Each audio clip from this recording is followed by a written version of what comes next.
At 15 years old, Kim Namjoon auditioned for a certain Big Deal Records, which he completely botched, forgetting the lyrics to the song he was performing. Afterwards, fellow rapper Sleepy recommended that he try auditioning at another label, Big Hit, and even put in a good word for him to one of the producers there.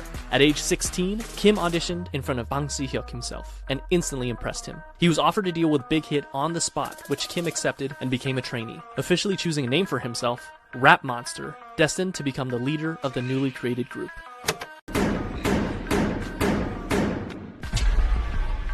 Min Young-gi was a 17-year-old living in Daegu, an avid basketball player and rapper.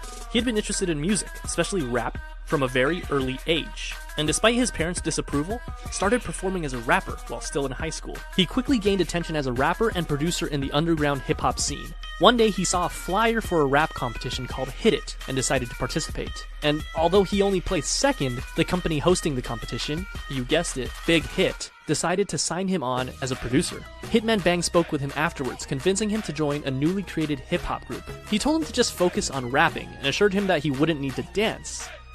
He was lying.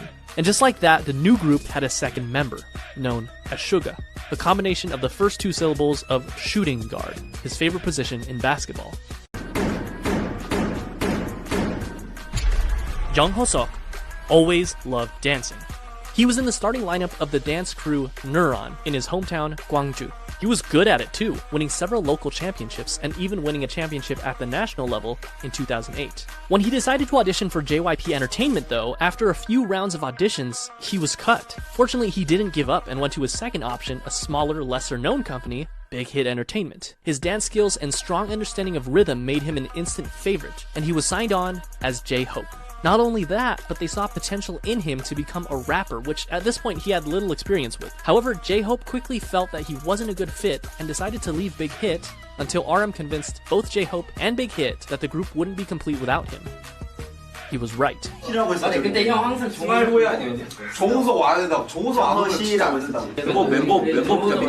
With the addition of J-Hope, the rap line was complete. But Kim Seok-jin didn't have any sort of experience like that. Believe it or not, one day when he was walking on the streets of his hometown, Anyang, he was approached by a representative of SM Entertainment with an offer to work for the company. In typical Jin fashion, he never followed up with them because he believed it to be a scam. Apparently, Jin was a very good-looking guy because years later, this time as a college student in Seoul, he was once again approached on the street, this time by an executive at Big Hit Entertainment.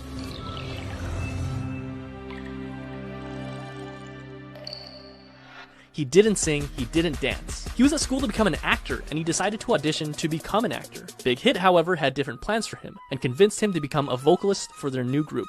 To do so, he literally learned to dance and sing starting from zero, but thankfully, not without help from other vocalists.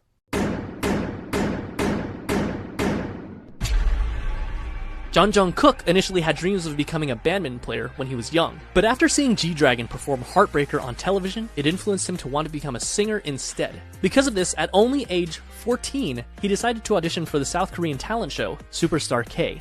He didn't pass auditions, but this was just enough to catch the eye of not one company, not two companies, but 7 different companies. This included JYP, FNC, Woollim, Starship Entertainment, TS, Cube, and of course, Big Hit Entertainment. So why did Jungkook, given the choice of all these bigger companies, decide to go with the relatively smaller company, Big Hit?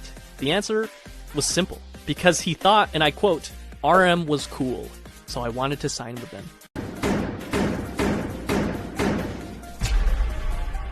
Kim Tae-young was always passionate about music, and it was always his dream to pursue it as a career. However, it was hard, as his family was poor, his parents being humble farmers. His father told him that if he was passionate about music, he should learn an instrument, and he did, spending 3 years practicing with the saxophone. One day, one of his friends decided to audition for Big Hit Entertainment when they were holding auditions in his hometown of Daegu. Tae-young, being a good friend, came with him to keep him company, but when one of the team members in charge of the audition saw Tae-young, he encouraged him to audition as well. With nothing to lose, he did. That day, he was the only one in Daegu to move on to the next round of auditions, and eventually became a trainee for Big Hit Entertainment. They decided to keep him as a surprise member and didn't want to reveal him as one of the members until his debut. In the same vein, Big Hit had him choose something mysterious for his stage name. He decided to go with V for Victory. 3 rappers, and 3 vocalists. It seems like a complete group, but still there was something missing.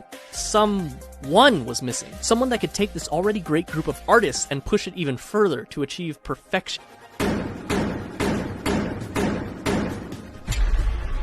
Park Jimin was a naturally talented dancer. When he was in middle school, he attended a dance academy and continued to pursue dance at Busan High School of Arts, where he studied contemporary dance and was the top student in the whole modern dance department. Impressed by his raw talent, a teacher encouraged him to audition for Big Hit Entertainment, who were holding auditions in Busan. He was only 16 when he passed the audition and moved to Seoul to become a trainee. He was the final member of the group, and he also had the shortest training period.